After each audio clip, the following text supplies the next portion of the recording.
దేవుడు మిమ్మల్ని ఘనపరచాలి అని ఆశపడుతున్నప్పుడు తగ్గించుకోండి.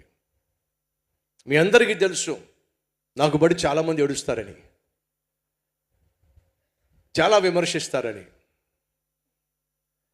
మీకు కూడా ఒక ప్రశ్న వచ్చి ఉంటుంది, ఇంతమంది విమర్శిస్తారు కదా, రకరకాలుగా కామెంట్లు చేస్తారు కదా, రకరకాలుగా నిందించే ప్రయత్నం చేస్తారు కదా, ఇప్పటి వరకు సతీష్ కుమార్ తిరిగి నిందించడం మీరు చూసారా?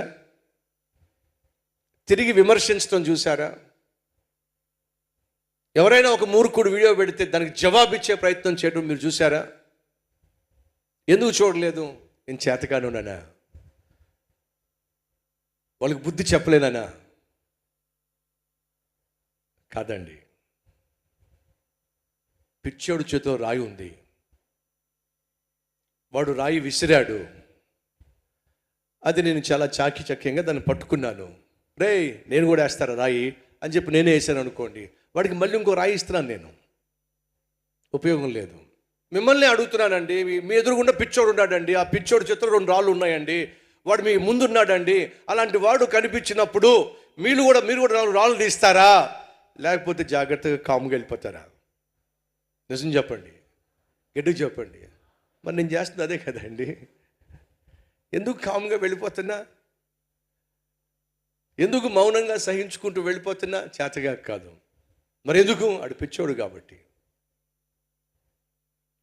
కాబట్టి బైబిల్లో ఒక మాట ఉంది, జ్ఞాని మౌనంగా ఉంటాడని చెప్పి. సహోదరి సహోదరులు, మన జీవితంలో మన చుట్టూ ఎప్పుడు కొంతమంది పిచ్చోళ్ళు ఉంటారు. ఎప్పుడు నీ మీద ఒక రాయేసే ప్రయత్నం చేస్తారు, నిన్ను రెచ్చగొట్టే ప్రయత్నం చేస్తారు, గాయపరిచే ప్రయత్నం చేస్తారు, విమర్శించే ప్రయత్నం చేస్తారు.